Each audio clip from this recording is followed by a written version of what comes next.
This is the Thoughtful Travel Podcast. I'm your host, Amanda Kendall of the notaballerina.com travel blog. Every episode, I'll share travel tales from several fellow travel lovers, and together we hope to entertain and inspire you, remind you of some of your own great travel experiences, and encourage you to hit the road again soon.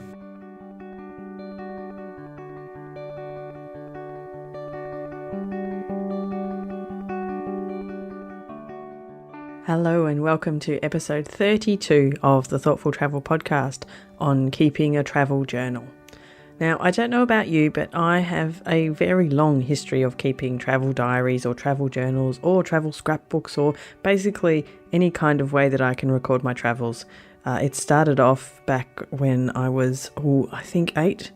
I would have to check that. I blogged about it recently because I unearthed my very first travel diary from a family trip to Galbraith, a bit further up the Western Australian coast from Perth. And I think I was an 8-year-old. I'll put a link to it in the show notes. It wasn't exactly fascinating or riveting reading, but it was nice to have a record of what we'd done and where we'd been. And ever since then, I've kept all kinds of diaries, travel journals in various forms, and some with more success than others, some where I gave up halfway through the trip because I didn't have the time or I'd taken on a much too arduous version of travel journaling with too much detail, and so on and so forth. But it's always been something that I love to do, and I love to look back on them to remind myself of where I've been. I say find out because I often am completely surprised about some of the things I read in my travel journals, as though I wasn't really there. But that's some of the tricks that memory plays on you, I suppose. So I've always kept travel journals, and then I became extra interested in them when I was asked by one of the universities here in Perth to run a public access course about writing down your travels. So different ways to keep travel journals and travel memories. So I've been teaching that course for a few years now. So probably had about probably a couple of hundred people go through that course here with me in Perth. And I've learnt so much from them. I hope they learnt something from me too, but I definitely learnt so much from them about even more ways to remember your travels. And out of some of that, I developed the online course that I run called Travel Journal School, which I'll mention a bit more later. But today I have spoken with 3 different travel lovers and travellers about their approach to travel journaling. And the first one I spoke to was Chris Christensen. Yeah, he's a bit of a mouthful, Chris. And he's from the Amateur Traveller podcast. He's been podcasting for more than a decade, which I think is a very impressive feat. And he has an interesting history with travel journals to tell. Travel journals is actually something I married into. My wife was the one who was the travel journal keeper and still is, in fact, of the two of us, the one who keeps those. But she introduced me to travel journals because she had taken a trip when we were still in college before we met, had gone down to Disney World with 3 other friends. And so before we had gone together, I had seen her travel journal of this epic trip down the eastern part of the country. And I think she still keeps a travel journal for pretty much everything we have done. So I started doing a journal for a lot of the trips that I was doing without her. And we still find that it's a great way to go back to, what did we do? What was that funny thing in that place with the guy? And yeah, so you always think you'll remember everything, don't you? And when it really happens, don't. I'll never forget that. But until you read back, then you realize, oh, yeah, I did forget about that incident. Well, and I usually, when I'm doing a podcast about where we've been, because my show is not usually about my travels, it's usually a interview show, but we do obviously do some episodes about where I have been, and I'm often sitting there with my wife's travel journal, at least double checking, oh yeah, that's right, that was the name of the guy, and that was the name of the place or whatever. So we find it just useful to relive those trips.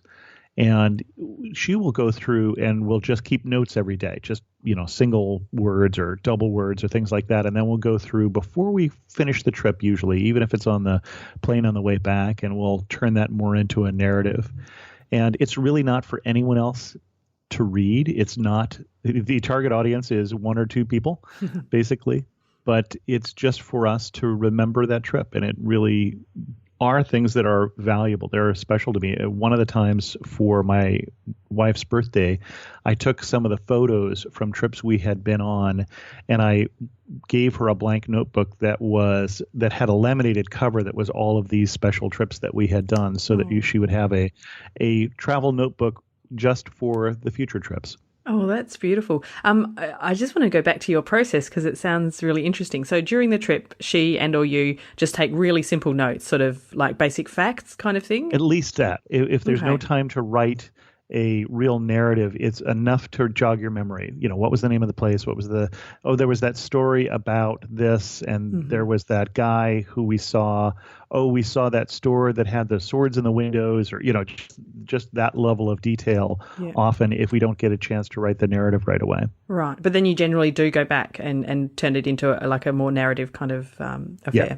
Exactly. Wow. Excellent. That's great. And I completely understand what you mean about going back to the details. I'll often try and remember things from trips when I was a kid. We travelled or did a couple of really large, really budget but large trips when I was a kid. And, I was 9. I don't remember all the details, and my journals are not really, useful. But my mum she's not a writer at all, but she kept a very, very useful journal with all the facts in it. And I'll go back and I'll ask her, where was that place we went to in northern Italy? And she will come back and say, it was on, July 24th, 1985, and it was this and this and this. And I was like, it's so useful. And I love being able to find that information, decades later.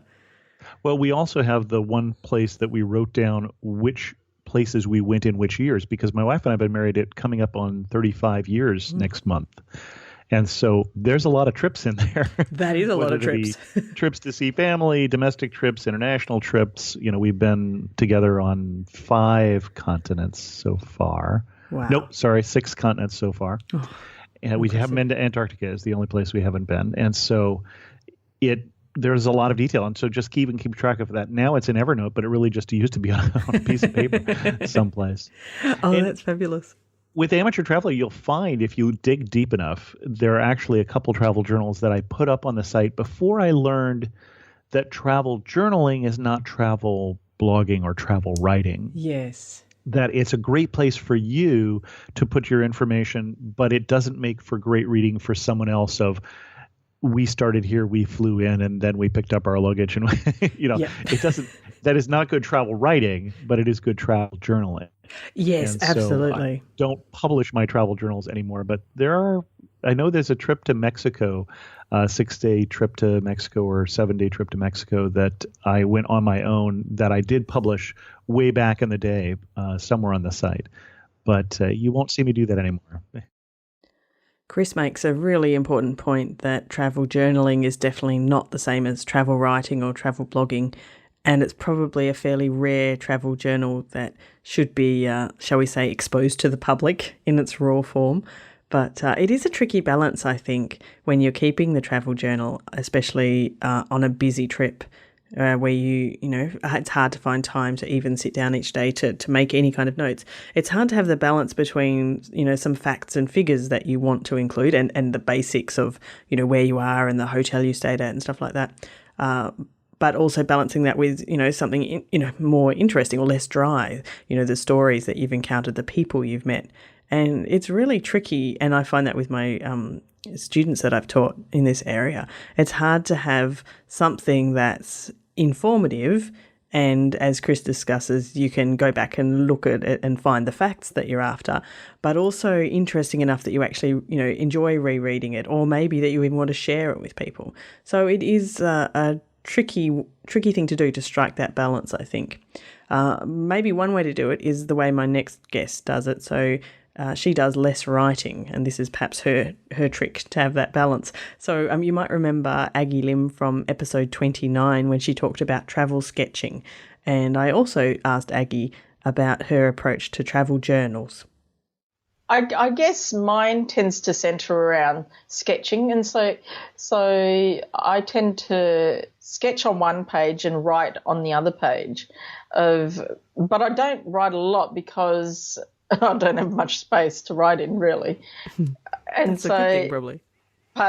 Yes, it is. But then I like to write a little bit, and so I I like to collect things and stick things in my travel journals, but I don't have a huge collection of them. Yeah, there's not a lot that I can say about that, except that I've got a lot of sketchbooks of my daily life and things that I've done and places that I've been to when, we've been abroad or even just around locally and things that I've written in them. Mm-hmm. So I think over the years, in terms of how it's changed, probably in the past I never used to draw. So and it'd just be written and, things that I've collected and stuck in them. So nowadays it's just my sketches. And I like looking at my sketches because it really reminds me of the time that I spent there. Yeah, I was going to ask you that. Does it make it more likely that you'll pull them out and have a look at them when they're sketches rather than just writing? Yes, definitely, definitely. And what I started doing more recently is that for my birthday I got I think it's called like a mini Polaroid printer. It's about the size of your hand and or your phone. And so I Bluetooth some of my photos over to the printer and it prints off. And because the backing is like a sticker backing, I stick it into my journal or my sketchbook with my sketch and the text as well. That is super cool, and you can do it right there and then. You don't have to print it out later and leave a space or anything like that. It's just right there. Yes. Oh, wow. So I really like that. So then I get to look at two things, I get to look at my sketch and I reminisce about it. But then I look at the photo that I've taken going, oh, that's really cool. I remember that, Oh, that's really nice. Oh, I have to find out exactly what this little magical tool is that you've got. I'll put a link in the show notes. I want one. Yeah, it's really good. I like how little it is. Yeah, because so you could take it travelling easily. Yeah, absolutely. Yeah. Oh, yeah, wow. Definitely. I'm just imagining especially for my son's journals, he would love to be able to stick in photos straight away. Because he does, bits of drawing, bits of writing, and he's always like, oh, can we stick in that photo? And sometimes I'll cut up brochures and stuff, that work. That have got kind of the right thing. But I just imagine, it's a photo with him in it then. Exactly. Can print it straight away, stick it straight in. He would love that. I think it's a great idea for him. Yeah. Yeah, cool. Oh, what a cool kid, though.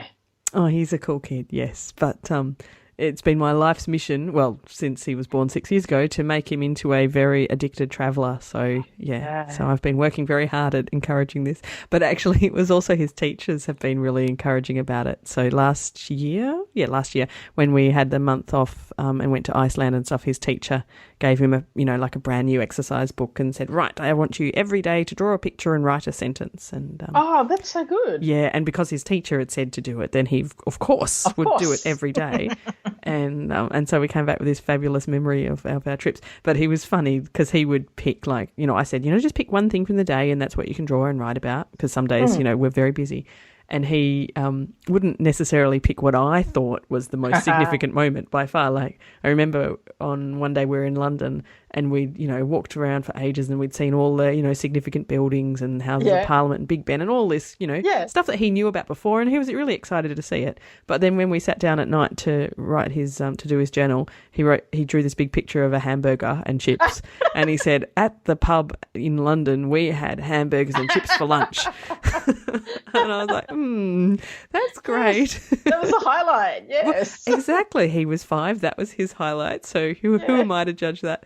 And but funnily enough, every time I look at that book and I see his hamburger picture, I still remember going to Big Ben and all that. So it sort of still works. I love it. I particularly like some parts of Aggie's approach where she has lots of different stuff in her journals, and I love the way that these things trigger memories. If I think back to my sort of travel diary scrapbook from my childhood trip to Europe when we spent 6 months camper vanning around when I was 9, and a lot of the bits and pieces stuck in there are physical memorabilia of our trips. There'll be tickets from the Tube in London, for example, or ticket from an interesting museum. There's even a piece of Greek seaweed stuck in there, among other interesting things. And that does trigger a memory in a different way to the way that words do or a simple photograph. So I love that stuff. And I also love Aggie's snazzy little mobile printer that she takes with her. And I'm very keen to get one of those for my son. I think he'd love it. I'm going to put a link in the show notes to the one that Aggie has. She sent me a link to what hers looks like. So if you're interested, have a look. And the way I discussed how my son kept this trip diary when we were in Europe last year at his teacher's suggestion, and how he really focused on just one thing a day by necessity in a sense, but also under instruction from his teacher. I actually have a module in Travel Journal School that a free module that talks about this one thing idea, because it's really hard when you're keeping a travel diary. You feel sort of compelled to write down everything, but sometimes maybe writing down everything isn't the way to go. First of all, it might be unsustainable and you never finish it because it just becomes an onerous task, and perhaps you just don't have the time for it.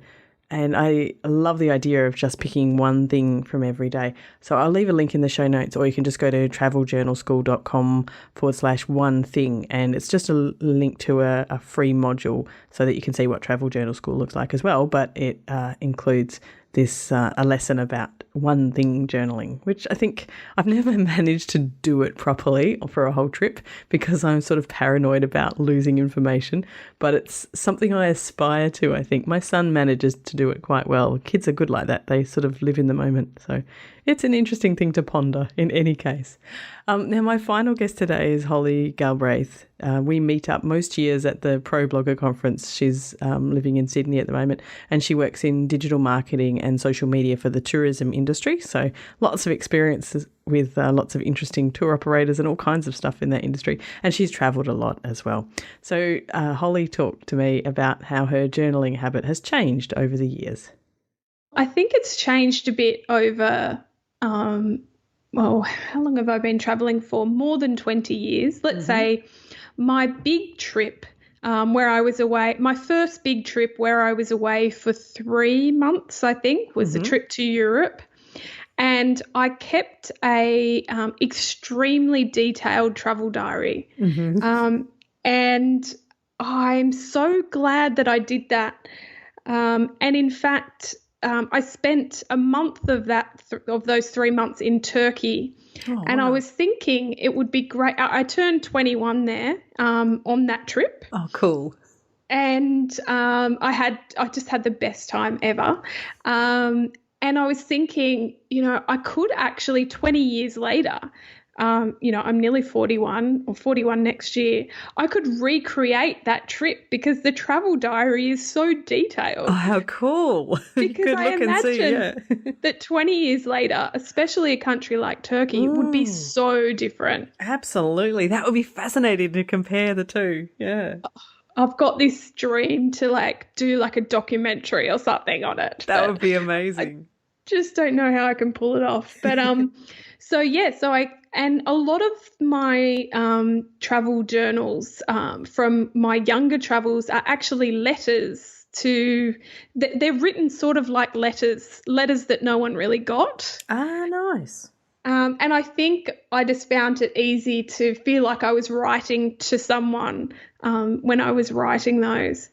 But then I did a whole bunch of travel where I didn't keep any real journals. I've always sort of kept a bit of a diary, but nothing detailed. But and then my last couple of years, I've really tried to recreate that again. It was about 4 years ago. I did a 5-week trip to southern Italy and Croatia, and I was on a yacht with some family for 2 weeks. Oh, wow, cool. And so it was great to be able to keep a diary there because you had a little bit more time. Yes. And the places that we would go to, you would never be able to find again because you're getting there sort of via the water as opposed to sort of roads and they're just little towns and things like that. But I did keep a diary for that. And, yeah, every time I do keep a journal or a diary, I'm so glad. And I think that's what I've got to keep remembering, It's really hard at the time. Sometimes if you've got a really busy trip happening, it's really hard to make that time to sit down each day to write something, isn't it? Yeah. One of the trips I did with a friend of mine it was about 6 weeks. So we were traveling for quite a while and we were driving. It was in Europe. And so, again, we had quite a bit of time. And we were camping as well. We camped every night. And we were getting our photos developed as we went. Oh, how cool.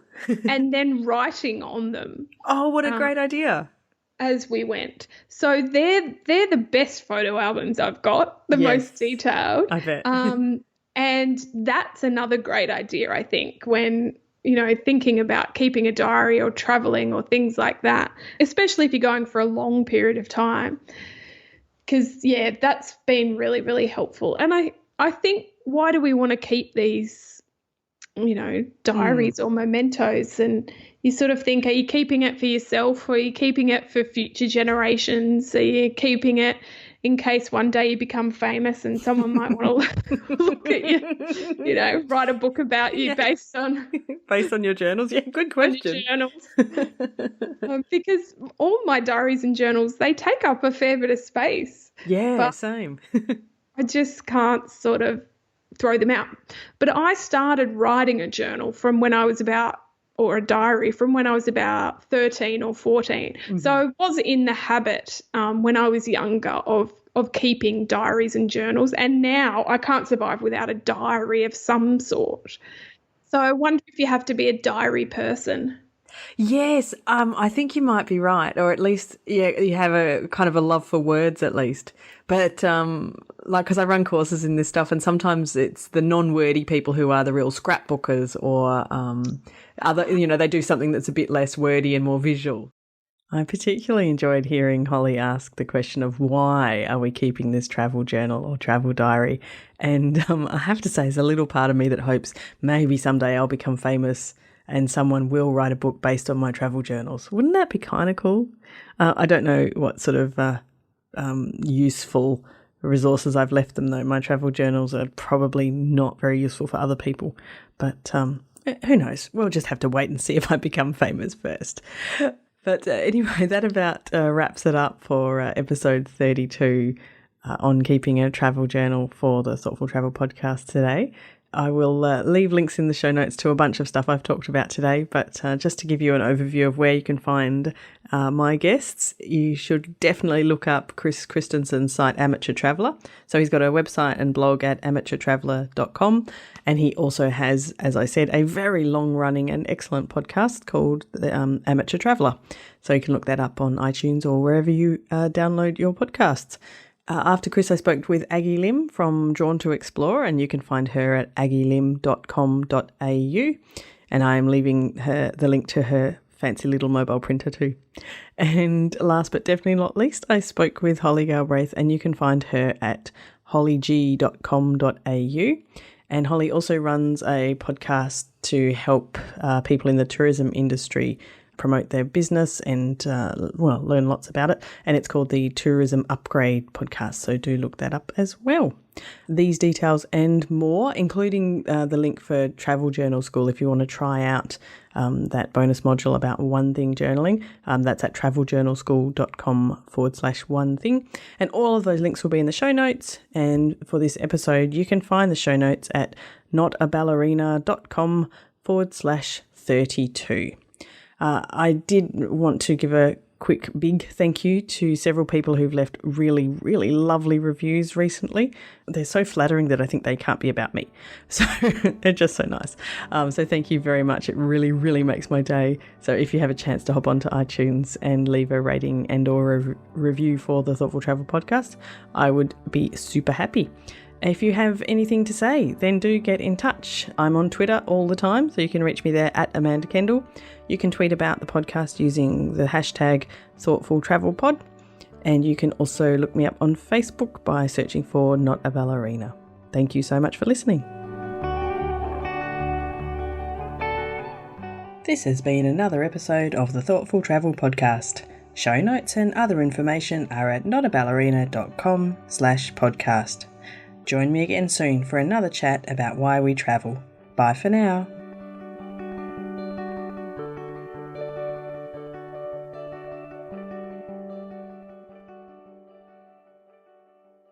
Jackrabbit FM for your ears. Who is that?